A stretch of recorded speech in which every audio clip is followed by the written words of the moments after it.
Esta historia se desarrolla en Puerto Rico. Y déjame darle el background rapidito a los que no son puertorriqueños. Políticamente Puerto Rico se llama el Estado Libre Asociado de Puerto Rico. Es una falacia porque ni es libre, ni es asociado, ni es Estado. Pero como quiera que sea, se llama así. Y en esta universidad estaban haciendo esta prueba para chequearle el intelecto a las personas. Y le estaban haciendo unas cuantas preguntas y el tema de las preguntas era precisamente eso, el Estado Libre Asociado. Póngame cuidado para que usted vea qué historia más interesante.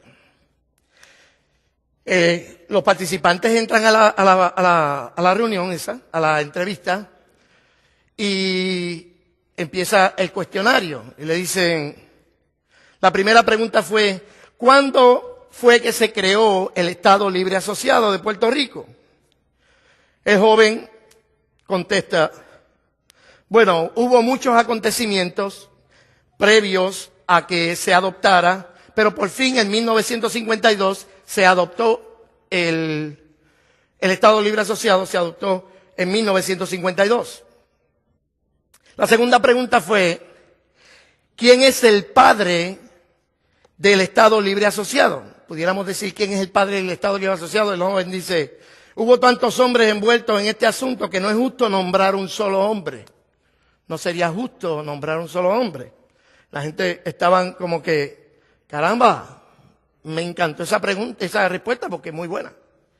La tercera pregunta fue, ¿cree usted que el problema fundamental del país es la corrupción? El joven pensativo por un momento dijo, bueno, el Congreso junto al Departamento de Justicia están haciendo una investigación que no ha culminado, pero tan pronto como culmine yo le podré dar entonces a usted una contestación más adecuada en cuanto a eso. Se quedaron impresionados con el nivel intelectual del muchacho y le dijeron, muy bien, ahora usted puede salir para que entre la próxima persona, pero está estrictamente prohibido darle las preguntas a otra persona. Solamente tenemos un cupo muy pequeño, usted no le puede dar las preguntas a la otra persona. ¿Ok? No hay problema. Pero saliendo se encontró con el próximo participante. Entonces el participante le dice, chico, dame las preguntas. Es que me prohibieron que diera las preguntas. Pues está bien, si no me puede dar las preguntas, dame las contestaciones. Él dijo, bueno, a mí no me dijeron nada de no dar las contestaciones. Así que el tipo le dijo, yo solamente te voy a dar las contestaciones. Y él dijo, bueno, las contestaciones son las siguientes. Hubo muchos acontecimientos y negociaciones para que por fin pasara en 1952. Hubo tantos hombres envueltos en el asunto que no es justo nombrar a un solo hombre. Y el Congreso, junto al Departamento de Justicia, está investigando el asunto y tan pronto termine la investigación le podré dar entonces a usted una contestación más clara. Entonces el muchacho entra y ellos se dieron cuenta, los que están entrevistando dijeron, hemos estado chequeando su formulario y hay unas cosas que le faltan. ¿Cuál es su fecha de nacimiento? El tipo dice, bueno, hubo unos acontecimientos y negociaciones antes de que pasara, pero en final fue en 1952. Ok, se quedaron mirándolo extrañados y dijeron, ¿cuál es el nombre de su padre? Hubo tantos hombres envueltos en esto que de verdad decir un solo nombre no es justo. Entonces ya se alarmaron y le dijeron, ¿pero usted está loco? Bueno, el Congreso junto con el Departamento de Justicia está investigando el asunto. Tan pronto tenga una contestación concreta, entonces le dejaré saber. ¿Cuántas veces en la vida nos ha pasado eso? El día de hoy, yo quiero que hablemos precisamente sobre eso. El título del mensaje del día de hoy es, cuando me aprendí todas las respuestas. Muchos de nosotros vamos a la vida con todas las respuestas aprendidas. No sabemos todas las respuestas. En situaciones de nuestra vida no las sabemos todas. Ya tenemos las contestaciones listas. Estamos bien, estamos viviendo una buena vida. Pero cuando me aprendí todas las respuestas, me cambiaron todas las preguntas. Y el título del día de hoy es, cuando me aprendí todas las respuestas, me cambiaron todas las preguntas. Forrest Gump. ¿Quién sabe quién es Forrest Gump? Es un prócer americano. Dijo en la película Forrest Gump, life is like a box of chocolate. You never know what you're gonna get. La vida es como una caja de chocolate. Tú nunca sabes lo que te va a tocar. Y es que ciertamente otro prócer panameño dijo, la vida te da sorpresas, sorpresas te da la vida. Ahora recítenme un salmo. La pregunta es, ¿cómo lidiamos con la sorpresa de la vida? ¿O cómo Dios espera que nosotros actuemos cuando la vida nos da sorpresas? De eso es que se trata, porque la vida es lo más sorpresivo que existe. Usted nunca puede decir, tengo todas las respuestas de mi vida. Porque cuando usted diga, tengo todas las respuestas de mi vida, la vida se va a encargar de darte otras preguntas y te van a cambiar las preguntas cuando ya tú tenías las respuestas fríamente calculadas. Y si vamos a hablar de esto, yo no creo que haya un personaje bíblico que pueda prestarse más para un mensaje como este que José. Si usted no ha escuchado o no ha leído la historia de José, se está perdiendo de una de las mejores historias en la Biblia. La historia de José yo he predicado por lo menos 10 veces. Y cada vez que uno predica, uno encuentra algo más que decir, porque es una historia ciertamente fascinante. La vida de José se encuentra en Génesis 37 al 50. Esos capítulos, todos esos capítulos son la vida de José. Así que le voy a pedir que por favor en su casa lean la historia de José para que usted vea que le va a tener más sentido el mensaje de hoy. José nació en la casa de Jacob. Jacob es el patriarca de todo el pueblo de Israel, que después se le cambió el nombre a Israel. Y fue fruto de la relación de Raquel y Jacob, y Raquel era la mujer que Jacob amaba. Para darle un background de qué es lo que está pasando. Y José en su vida hasta los 17 años de edad se había aprendido todas las respuestas que habían que aprenderse para su vida. Recuerde esto, cuando usted lea, usted se va a dar cuenta de que José viene a la vida y tiene tenía 10 hermanos. Y son como 10 hermanos, pero que cada hermano tiene una madre distinta. O sea que para un niño cuando llega al mundo, dice, pero ¿qué es esto? Tengo 10 hermanos y son de diferentes madres. Diferentes madres, mismo padre, diferentes madres. Y José ya se sabía en la casa de su padre todas las contestaciones que necesitaba saber. José sabía la vida de sus hermanos. José sabía la realidad de que él era el preferido de su padre. José sabía por qué son tantos hermanos de tantas mujeres. José sabía por qué él sabe leer y escribir y sus hermanos no. Todas esas cosas ya él las sabía porque había vivido ahí y ya se le había hecho familiar el ambiente en su casa. O sea que la vida de José estaba fríamente calculada. Y ya él sabe las respuestas para cada pregunta. Y él sabe todo lo que tiene que hacer en su vida. Y él sabe por qué, los dónde y los cuándo de todo lo que le está pasando. Pero un día la vida le da un vuelco a José y le cambia todas las preguntas. Y ya José, el nene mimado de casa, ahora se está haciendo unas preguntas distintas. Los hermanos tuvieron celo, lo tiraron en una cisterna y lo vendieron como esclavo. Las preguntas que la vida le presenta a José ahora son, ¿por qué estoy metido en esta cisterna? ¿Por qué mis hermanos me odian tanto? ¿Por qué me han vendido como esclavo a los ismaelitas? ¿Por qué estoy como esclavo en casa de Potifar? Eso fue lo que le pasó a José. Después que tenía su vida fríamente calculada, todo cambió de la noche a la mañana y ahora la vida le presenta unas preguntas distintas. Cuando me aprendí todas las respuestas, me cambiaron todas las preguntas. Entonces ahí está José en la casa de Potifar, está trabajando como esclavo, pero Dios lo está bendiciendo. Y llega el punto en que vivir en la casa de Potifar se le hace una tarea cotidiana y José se aprendió todas las respuestas de lo que es la vida en la casa de Potifar. ¿Me siguen? Ok, él contestó ya todas sus preguntas y él dijo, bueno, esta es la realidad que me toca vivir ahora, así que yo voy a coger esta vida y voy a hacer lo mejor que yo pueda hacer con la vida que me tocó. Y se aprendió todas las respuestas en la vida de José, ya las tenía en la casa de Potifar, ya él sabía lo cómo, dónde y por qué de todo lo que él hacía. Y según pasa el tiempo, vuelve la vida y le cambia la vida una vez más a José. La mujer de Potifar se enamoró de José. Y lo que hizo fue que por un engaño y quería llevárselo a la cama, la brava. Y lo que hizo fue que lo calumnió y terminó José preso. Y ahora las preguntas vuelven a complicársele a José. ¿Por qué esta mujer me estará calumniando? ¿Por qué Potifar no me cree cuando yo le digo que no es cierto? ¿Por qué me meten preso en la cárcel de Faraón?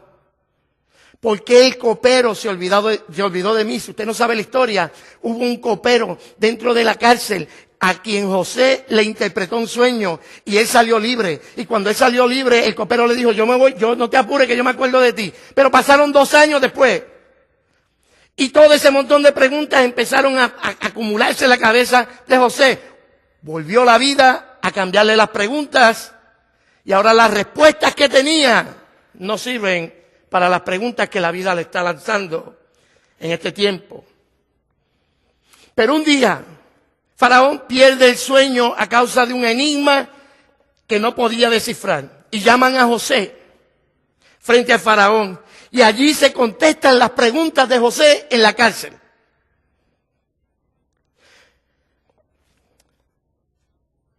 Entonces José dice, ya yo entiendo por qué la cárcel, ya yo entiendo por qué la calumnia. ¿Me siguen?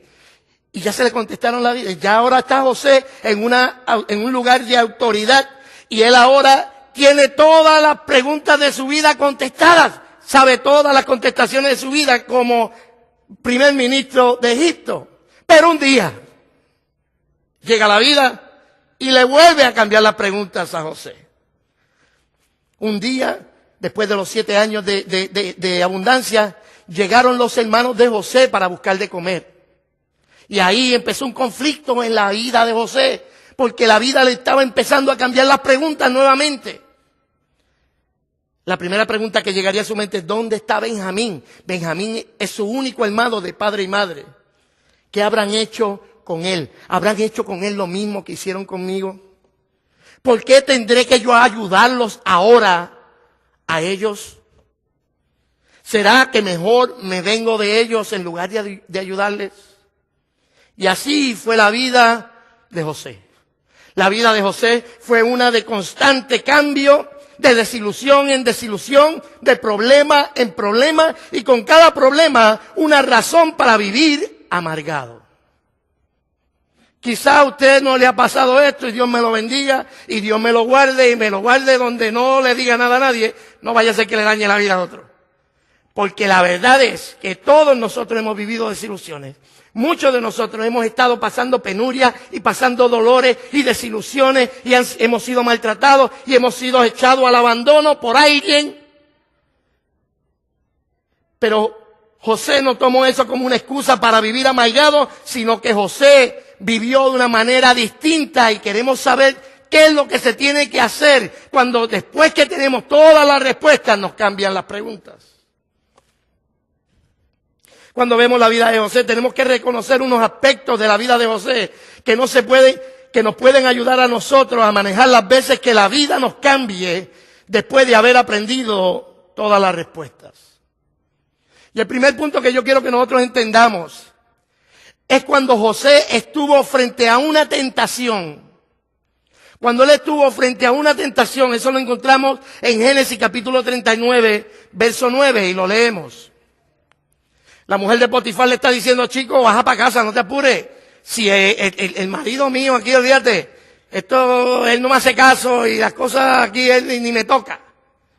Y él dijo, no hay otro mayor que yo en esta casa y ninguna cosa me ha reservado sino a ti, por cuanto tú eres su mujer. ¿Cómo pues haría yo este grande mal y pecaría contra Dios? Me deja el verso ahí un ratito para poder analizarlo. Estando en la casa de Potifar, la mujer de Potifar le hace una oferta que era provocativa. Aquellos que, perdóname, le hace una oferta que era provocativa. La pregunta que se desprende de eso, y yo quiero hacerte a ti, ¿quién ha sido tentado alguna vez aquí? Carlos y yo, qué bueno, y José. Y dice, está bien, habemos 4 por lo menos. Pensé que estaba hablándole a nadie. Todos hemos sido tentados. Todos hemos sido tentados. Hay unos super espirituales que se creen que no son tentados en nada. Los hombres de piedra. Esos son los picapiedras. Esos se quedan ahí plantados y no, les puede pasar por el frente lo que sea, nunca son tentados a nada. Pero no se dan cuenta que la tentación no solamente es carnal. En ocasiones la tentación es ceder a rendirte muy temprano. Y eso también es una tentación. Y a veces la tentación no solamente es carne. A veces la tentación en ocasiones es dejarlo todo e irte. Eso es una tentación. Cuando vemos la tentación de una manera más amplia, todos hemos sido tentados. Porque la vida es todo eso. La vida es lo que uno ve, la vida es lo que uno siente y la vida es lo que uno piensa. El Señor dice, pero es que todo es lo mismo. Es la lujuria y los deseos de la carne, los deseos de los ojos y la vanidad de la vida. Eso es todo lo que es el ser humano. Y somos tentados continuamente en esa. Cuando vemos el verso bíblico, ahí no dice que José está negando el hecho de que la mujer no era bonita. Posiblemente la mujer era linda. O quizás no. Pero él no dice que no está siendo tentado. Piensen en esto, es un muchacho que tendría algunos 19 años. Y a los 19 años es un esclavo. Y la mujer de su dueño está ofreciéndole una oportunidad única. Yo quiero someterle a ustedes que José pudo ser victorioso en los cambios que la vida le trajo, porque en sus momentos de tentación, apunte esto en algún lado, fundamentó su integridad en la fe que tenía en su Dios. No la fundamentó en lo que pasa alrededor. Sígame con esto. Si leemos el texto, nos dice, no hay otra mayor en la casa, ¿cómo le haría yo este gran mal a Potifar? Y si lo hubiese dejado ahí, entonces dejaba una puerta abierta que si las circunstancias en casa de Potifar cambiaban, entonces él podría acostarse con ella. Sígame. En un mundo en donde todo es permitido, siempre y cuando tú lo desees, José vivía en un estándar de vida más alto que el resto de los hombres. José, por si la mujer de Potifar decía, no, si este marido mío lo que le gusta son los tríos. Él dijo, no, pero no se trata de pecar contra él nada más, se trata de pecar contra Dios. Habrán situaciones que este mundo aprobará, pero yo pecaría contra Dios. El mundo justificará y avalará nuestras malas acciones, pero pecaría contra Dios. Tus semejantes se mostrarán comprensivos y entenderían por qué tú lo hiciste. Pero el problema no está en lo que los demás digan, el problema está en lo que Dios puede decir. Porque el estándar de su vida no era lo que pasaba a su alrededor, sino que él dijo, yo no le voy a hacer mal a este hombre, pero si este hombre me dijese, está bien, como quiera, yo no le puedo fallar a mi Dios. José vivía en un estándar, vivía a otro estándar porque su integridad se desprendía de su fe. Y una de las preguntas más importantes que nos tenemos que hacer nosotros es, primero, si Dios existe. Y segundo, si Dios habló. Y si Dios existe, y si Dios habló, ¿qué Dios dice de lo que yo estoy a punto de hacer?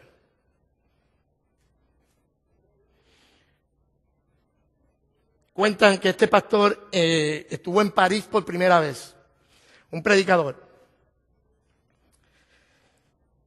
Y cuando terminó de predicar lo llevaron, tuvo que pasar por donde estaban todos los lugares de prostitución y de toda la vida nocturna. Y él lo vio y quedó con un golpe en el corazón. Y llegó al hotel y se sintió tentado. Estaba solo, completamente solo.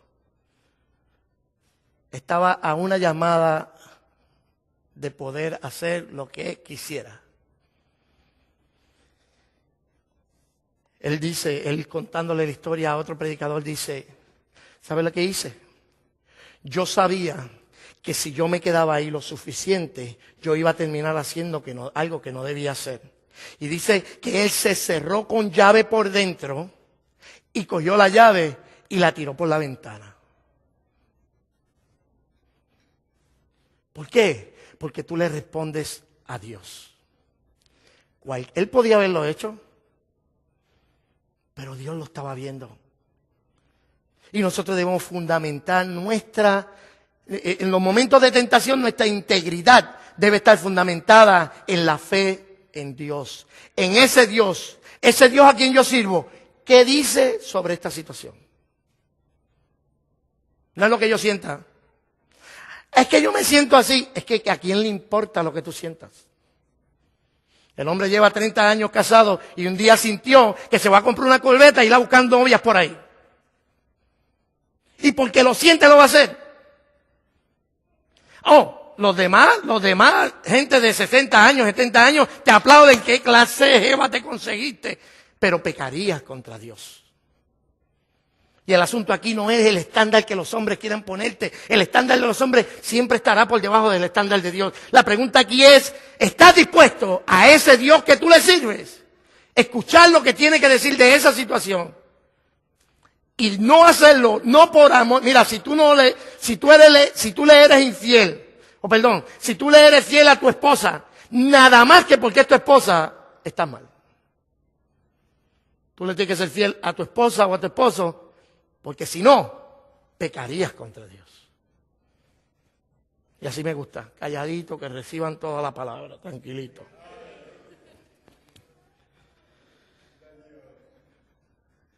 El primer punto que quiero que llevemos al corazón es que nosotros debemos fundamentar en los momentos de tentación, nuestra integridad debe estar fundamentada en la fe que tenemos en Dios y lo que Dios significa para nosotros. Eso no quiere decir que tú nunca vas a pecar. Eso quiere decir que tú te vas a sentir el ser más miserable cuando tú peques y vas a volver a la cruz tan pronto como tú peques. Eso quiere decir que una vez tú peques tú no vas a querer volver a enredarte en ese mismo pecado. Lo que quiere decir es que caerse está permitido, pero levantarse es obligatorio. Que la cruz todavía tiene poder para nosotros. Y lo que nosotros tenemos que pensar, ese Dios que me habló, ¿qué dijo de esta situación? Cuando nosotros vemos la historia de José, si usted quiere hablar de una familia disfuncional, de verdad, vaya a la Biblia y busque a José. Si usted nunca ha visto una familia disfuncional, vaya a la Biblia, busque a José, ahí la encontró. La historia mire las cositas que pasaron en solamente 2 generaciones de Jacob a José. Hubo trampas, hubo mentiras, hubo violaciones, hubo engaño, intentos de asesinatos, incesto. No, qué familita. Usted no la querría ni ver, ni que vive en la misma ciudad. Y el único en su familia que tenía su cabeza sobre sus hombros como Dios manda era José. El único limpio era José. Y ahora está atravesando por los dolores más profundos que un ser humano puede atravesar. Él pasó por el dolor de la traición. ¿Cuántos han sido traicionados el día de hoy? Él pasó por el dolor de la desilusión. ¿Cuántos hemos sido desilusionados, muchachos? Si me fueran a dar por lo menos 5 centavos por cada desilusión, me hubiese retirado hace rato yo. ¿Cuántos hemos pasado por humillación? Eso pasó José. En esa circunstancia, cualquiera se hubiese vuelto loco. Cualquiera se hubiese vuelto loco. Pero la razón de su cordura la encontramos en Génesis capítulo 50, verso 20. Y dice, vosotros pensasteis mal contra mí, mas Dios lo encaminó para bien. Para hacer lo que vemos hoy. Para mantener una vida para mantener en vida a mucho pueblo. Cuando él reconoció que todo lo que había pasado tenía un propósito mayor, él lo que hizo fue que en los momentos en que la vida le cambió las preguntas, en sus momentos de dolor, fundamentó su paz en la soberanía de Dios.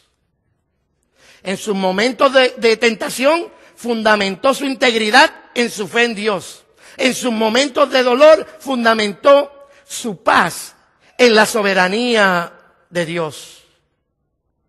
La forma de poder soportar los cambios de la vida y los momentos dolorosos es cuando fundamentamos nuestra vida y nuestra paz en el carácter de Dios. Que dice que ni toda buena dádiva viene del Padre de las luces. Si llegó algo malo a mi vida, una de dos: o Dios nos lo mandó, o Dios quiere traer algo de bendición hasta mi vida a través de esa situación. Lo que ustedes pensaban para mal, te vas a volver loco. Escúchame, este está bueno para ponerlo en Facebook. Te vas a volver loco si no encuentras un propósito detrás de tu dolor. Si detrás de tu dolor, de lo que tú has llorado, detrás de tus angustias, tú no encuentras que nada bueno puede salir de eso, te vas a volver loco. Pero José, como él estaba confiado en el carácter de Dios y él estaba confiado en su soberanía, cuando vio a sus hermanos le dijo: lo que ustedes intencionaron para mal, Dios lo había cambiado para bien. Ustedes no me trajeron aquí, Dios me trajo aquí y utilizó aún su maldad para llevarme a donde me tiene que llevar. Yo, siendo tú, cuando salga de aquí, llamo a todo el que me traicionó, llamo a todo el que me hizo daño, le digo: gracias, papá, porque gracias a esa traición estoy donde estoy y Dios me ha hecho el hombre que soy, gracias a que me lastimaron hace tantos años. ¿Por qué? Porque Dios estaba velando mis pasos. La Biblia dice que los pasos del hombre son ordenados por Dios. Muchos de nosotros nos preguntamos el porqué de las tragedias que hemos tenido que enfrentar. Pero hay un plan mayor que nosotros y una razón para cada cosa que nos acontece. El apóstol dijo: todas las cosas ayudan a bien para aquellos que aman a Dios. Cuando Dios te detiene en tu caminar, escúchame bien. Tú tenías tus planes. En 1988... yo iba a ser ingeniero. Yo iba a empezar en la universidad a ser ingeniero. Y ya estaba tramitando todo. Yo iba a estudiar en la Politécnica de Bayamón. Y todavía al sol de hoy no entiendo por qué no lo hice. Eso era lo que yo quería hacer. De hecho, ya me habían prometido trabajo para cuando saliera. Iba a tomar 2 años de delineante y después iba a tomar 4 años de ingeniero. En 6 años ya iba a tener más. Yo estuviese ahora mismo echándome fresco allá bueno, la cosa en Puerto Rico no está muy buena, pero donde estuviese echándome fresco. Pero cuando Dios te detiene, en ocasiones nosotros creemos que es que Dios me quiere dañar la fiesta. Y lo que Dios te está diciendo es: yo no he acabado contigo. Porque hay otra gente con quien Dios se cansó y siguen su vida y nunca reciben oportunidades que tú recibiste. Y si tú recibiste oportunidades, aunque no era lo que tú estabas pensando, si tú recibiste oportunidades es porque Dios estaba velando tus pasos y nada de lo que pasó fue en vano, sino que todo te trajo para que tú cumplieras el propósito de Dios en tu vida. Si yo hubiese sido ingeniero, no estuviese casado, la cosa tan linda que tengo de mujer. No estuviese predicándole este mensaje. Y tropecé. ¿Qué si tropecé? Golpe, tropiezo, falla. Pero cada vez que tropezaba hacia adelante. ¿Por qué? Porque la soberanía de Dios estaba guiando mis pasos. Yo no estaba guiando mis pasos. Ahora que lo miro de una manera retrospectiva, yo tengo que decir: lo que el diablo tramó para mal, Dios lo tornó para bien. Porque de un muchacho que iba vías a la drogadicción o a la cárcel, Dios se levantó un ministro del evangelio. No, parece que yo le dije: eso lo puedo hacer contigo, lo puedo hacer con tus hijos y lo puedo hacer con tus nietos.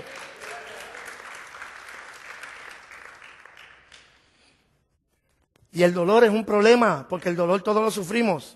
La mejor parte del dolor es predicar de él, cuando es otro el que lo está sintiendo. ¿A quién no le gusta hablar de dolor cuando yo no soy el que lo está sintiendo? Este joven maestro de una universidad es maestro de predicar. Le enseña a la gente cómo predicar. Y a los 26 años se casó. 4 meses más tarde, él estaba esperando a su esposa que venía de un viaje de negocio. Y de momento él ve como que se formó un leve revolú en el avión. Y él, ¿qué será? De momento baja una camilla con un cuerpo cubierto por completo y él, habrá pasado algo dentro del avión. Pero la mamá de la muchacha, de su esposa, él estaba allí con su suegra, vio que dentro, encima de la camilla, a un lado, estaba la cartera de su hija. Y a los 4 meses de haberse casado, a los 26 años de edad, este hombre era viudo. Porque cuando tú te aprendes todas las respuestas, la vida se va a encargar de cambiarte todas las preguntas. De la única manera que no te vuelves loco es si tú fundamentas tu paz en el carácter y la soberanía de Dios. Él nunca te va a dejar caer. La Biblia dice, de su mano nadie nunca me arrebatará. Amén.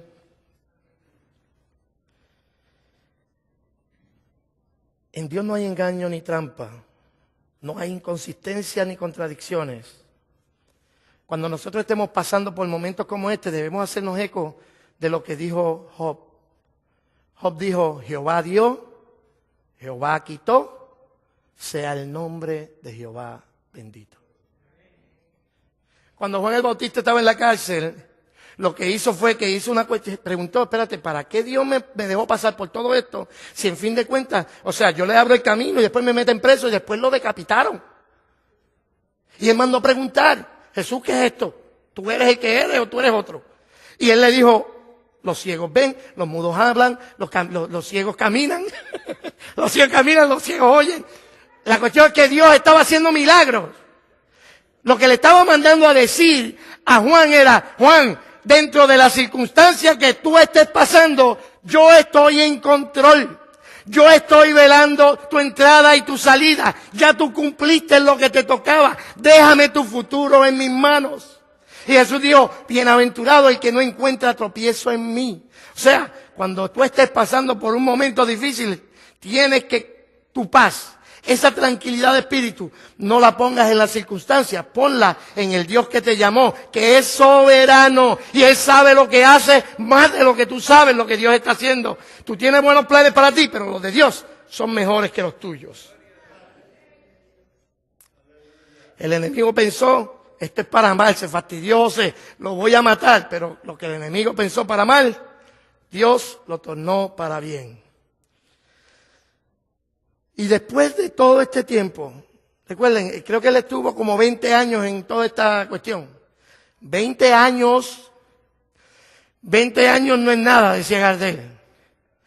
A él nunca lo metieron en una cisterna, a él nunca lo vendieron de esclavo, pero 20 años es mucho tiempo. 20 años es mucho tiempo. José estuvo más o menos 20 años en esta cuestión de que si hoy estoy en la casa de papi, después estoy de esclavo y después estoy preso, después 20 años. Pero ahora José por fin es el primer ministro de Egipto. Y tiene poder y tiene influencia. José no es el nene que dejaron allá. José ya creció. José ya tiene malicia. Y no eres tú. José ahora tiene malicia. Ya José tiene calle. Ahora a José no le pueden meter gato por liebre. Y José está en una posición de autoridad. Que el que José diga muere, muere. Y el que José diga vive, vive. Y cuando está en ese momento de autoridad, disfrutando por fin todo lo que Dios había destinado para él, se aparecen sus hermanos. En sus momentos de poder, fundamentó su conciencia en la generosidad de su espíritu. José tenía la posibilidad de matar a sus hermanos, pero su conciencia no estaba depositada en otra cosa que no fuera la generosidad de su espíritu. Y lo que hizo José fue que perdonó. Mira cómo lo dice en Génesis 45, versos 9 en adelante. Daos prisa, id a mi padre y decirle, así ha dicho tu hijo José, Dios me ha puesto por señor de Egipto, ven a mí, no te detengas, habitarás en la tierra de Gosén y estarás cerca de mí y tus hijos y los hijos de tus hijos, tus ganados y tus vacas y todo lo que tienes. Y allí te alimentaré. El tipo que vendieron le dijo a su hermano, mira, yo lo voy a alimentar. Pagar mal con mal, eso lo hace cualquiera. Se necesita carácter para pagar bien al mal que se le hace a uno. Dice, pero aún queda 5 años de hambre para que no perezcáis de pobreza tú y tu casa y todo lo que tienes. Porque cuando tú fundamentas tu conciencia en la bondad de tu espíritu, una vez tú has reconocido quién es tu Dios y tú has vivido para tu Dios y tú entiendes de la soberanía de Dios, es fácil confiar tu espíritu y tu generosidad a la bondad de Dios, que a su vez te hará de un espíritu generoso. José escogió vivir con perdón que vivir amargado con rencor. Esta es una de las doctrinas que hacen diferente al cristianismo, ¿sabía usted? El karma dice que tú tienes que pagar por lo que hiciste. Paga, tú tienes que pagarlo. Hiciste mal, págalo. Y si no lo pagas en esta vida, lo pagas en la que viene. Pero el cristianismo dice, no. Yo tengo que perdonar a mi hermano. Y si el hermano me falla 7 veces y viene 7 veces donde me he arrepentido, 7 veces lo perdono. Eso se trata, tener un espíritu generoso. En el Islam, cientos de miles de personas se arman con bombas en el cuerpo porque insisten en vivir bajo la lógica de la retaliación que en la generosidad del perdón. ¿Dónde está el perdón? ¿Dónde está el Dios de gracia? Que dice, tú te mereces el infierno, pero yo te regalo la gloria. Cuando tú vives con un Dios así, no puedes más que tener un espíritu generoso.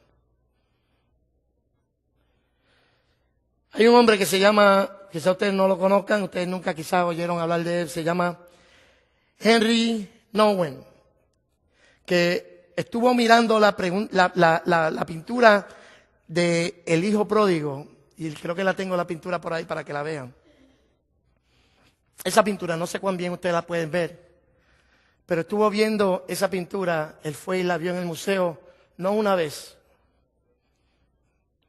no fue y la vio 15 minutos, no la vio media hora, es más, no la vio 1 hora, se quedó mirándola 3 horas. Y tan pronto salió del museo, fue y renunció a su trabajo de catedrático en Harvard para ir a trabajar con la gente que tiene discapacidad mental. Porque una vez tú has entendido el Dios de gracia a que nosotros le servimos, tu espíritu no puede ser más que generoso. Porque mientras tú vivas con rencor, la persona te está victimizando a diario. ¿Saben quién es Jim Bakker? Jim Bakker fue un televangelista que agarraron robando dinero. Y de estos grandes. Jim Bakker tenía un imperio de millones y millones de dólares. Y pues terminó preso como deben terminar todos. ¿Quién dice amén? Amén. Todo el ladrón, especialmente el que toma la fe para robarle a la gente, deben ir todos presos. Amén. Estamos de acuerdo, Carlos. Bien, qué bueno. Pero está Jim Bakker y lo tienen en la cárcel, y en la cárcel tenía que trabajar y su trabajo era limpiar las celdas, y en este día en particular estaba limpiando las letrinas de las celdas. Y estaba todo chupeteado con agua de las letrinas, y yo trabajo en sewers, eso a mí no me da nada. Pero estaba todo lleno de esa agua y le dijeron, te vinieron a visitar. Y él dice, yo de verdad no quiero ver a nadie. Él dijo, no, tú quieres ver a esta persona. Y él, ya que se iba a ir a cambiar, dijo, no, este soy yo ahora. Y el que venga aquí tiene que verme como yo soy. Y cuando llegó allá era Billy Graham.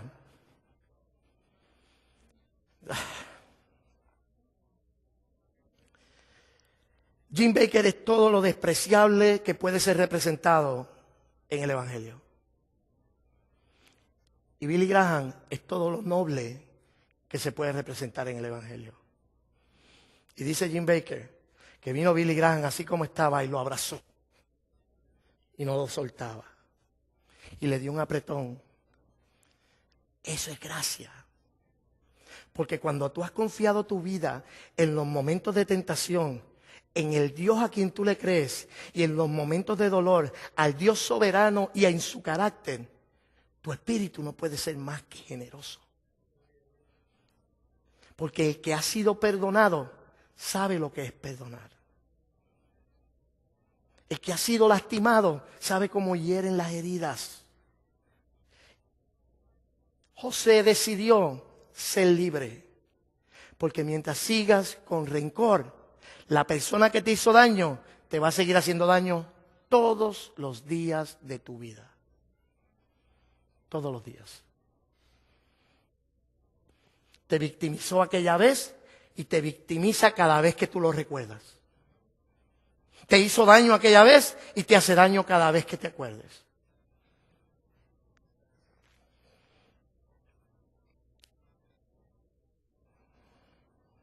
Y así es que José pudo lidiar con los cambios de la vida.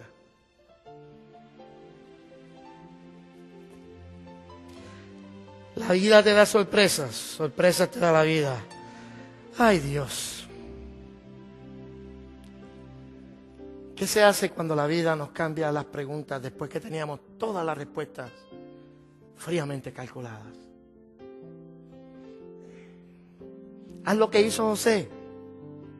Fundamentó su integridad en la fe que tenía en su Dios. Es su Dios, un Dios personal de tú y yo. Es un Dios que me conoce por nombre, que dice la Biblia que tiene su nombre esculpido en la palma de su mano. Y que cada vez que levanta la mano para darme un tortazo, por todas las cosas que yo hago que no debo hacer, mira mi nombre, se acuerda del Calvario y con la misma mano que me iba a dar el golpe me abraza. ¿Quieres vivir una vida en la que las sorpresas de la vida no te matan? Fundamenta tu paz en la soberanía de Dios. ¿Quieres vivir una vida próspera y feliz? Fundamenta tu conciencia en la generosidad de tu espíritu. Siempre habrá cambios. Siempre va a haber cambios. Yo quisiera poder decirte, mira, tú tienes la vida calculada y nunca va a cambiar. No va a haber variaciones. La hermana Mirna estaba hablando con su hijo y no sabía su hijo, viviendo en Puerto Rico, que su tío se había muerto. Así.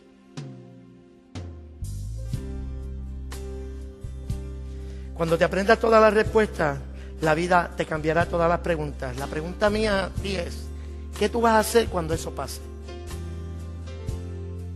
¿Cómo piensas vivir frente al dolor y la desilusión que va a volver a llegar a tu vida? Si te crees que todo lo que sufriste era todo, no. Mientras estés vivo, estás expuesto a seguir siendo desilusionado y a seguir siendo maltratado. ¿Qué vas a hacer cuando eso pase? ¿Cómo piensas reaccionar ante la tentación? Cuando la oferta luzca tan buena, ¿qué vas a hacer? ¿Estás dispuesto a dejarte controlar por las ofensas del ayer? ¿O prefieres tomar el control de tu vida hoy, perdonando al que te hizo mal?